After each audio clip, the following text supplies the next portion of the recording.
संतोषी माता की जय। प्रिय भक्तजनों, आज हम इस वीडियो में संतोषी माता की व्रत कथा सुनेंगे। शुक्रवार के दिन माँ संतोषी का व्रत पूजन किया जाता है। इस पूजा के दौरान माता की आरती, पूजन तथा अंत में माता की कथा सुनी जाती है। तो आइए सुनते हैं संतोषी माता की व्रत कथा। तो उससे पहले प्रेम से बोलिए संतोषी माता की जय। एक समय की बात है, एक वृद्ध स्त्री का एक ही पुत्र था। विवाह के बाद वृद्ध स्त्री अपने सुशील बहू से घर का पूरा कार्य करवाती, लेकिन ठीक से उसे भोजन भी नहीं देती। पुत्र यह सब देखकर चुप रहता। बहू दिन भर उपले थेपती, चूल्हा चौका करती, बर्तन कपड़ों के बीच दिन बीत जाता, लेकिन सास का व्यवहार ना बदला। इसी समय वृद्ध स्त्री का पुत्र काम के कारण परदेश चला गया। पुत्र के जाने के बाद सास का व्यवहार बहू के प्रति और भी क्रूर हो गया। एक बार बहू मंदिर गई तो उसने देखा कि बहुत सी स्त्रियां संतोषी माँ का व्रत कर रही थी। बहू ने स्त्रियों से व्रत की जानकारी ली। स्त्रियों ने बताया कि शुक्रवार को नहा धोकर एक लोटे में शुद्ध जल लेना, गुड़ चने का प्रसाद लेना, सच्चे मन से माँ का पूजन करना, खटाई भूल कर भी ना खाना। व्रत का विधान सुन बहू संयम से व्रत करने लगी। बहू हर शुक्रवार माँ से प्रार्थना करती कि माँ, जब पति के दर्शन होंगे मैं अपने व्रत का उद्यापन करूँगी।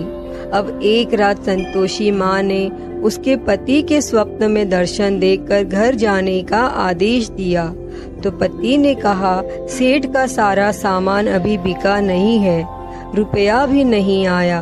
माँ की कृपा से अगले ही दिन सेठ का सारा सामान बिक गया तो सेठ ने भी पति को घर जाने की इजाजत दे दी। घर आकर पुत्र ने अपनी माँ और पत्नी के हाथ में काफी रुपए रखे।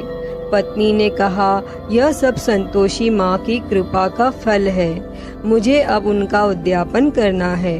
बहू ने सभी को न्योता दे उद्यापन की तैयारी की, लेकिन पड़ोस की एक स्त्री बहू के सुख से ईर्ष्या करने लगी।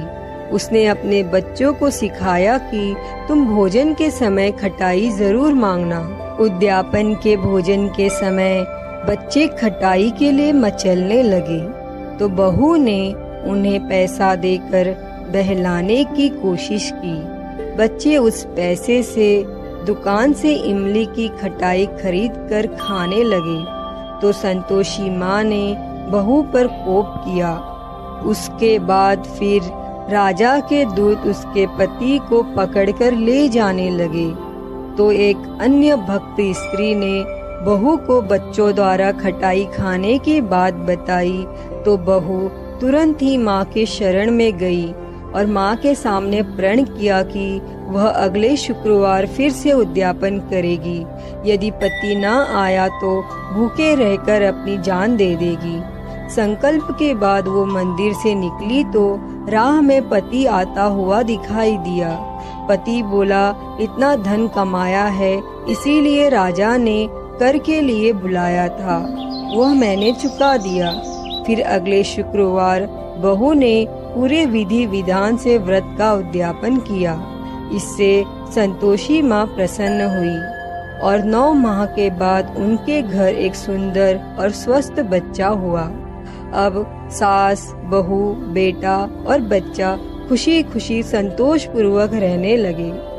हे संतोषी माता, जैसी कृपा आपने उस वृद्ध स्त्री की बहू पर की, वैसी ही कृपा इस कथा को कहते, सुनते और हुंकारा भरते पर करना।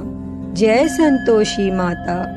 प्रिय भक्तजनों, मैं उम्मीद करती हूँ कि आपको यह संतोषी माता की व्रत कथा पसंद आई होगी और अगर वीडियो अच्छी लगी हो तो इसे लाइक करें, ज्यादा से ज्यादा शेयर करें और कमेंट बॉक्स में संतोषी माता की जय लिखना ना भूलें और महाकाल भक्ति ज्ञान चैनल को सब्सक्राइब कर नोटिफिकेशन बेल को जरूर ऑन कर लें। हर हर महादेव। धन्यवाद।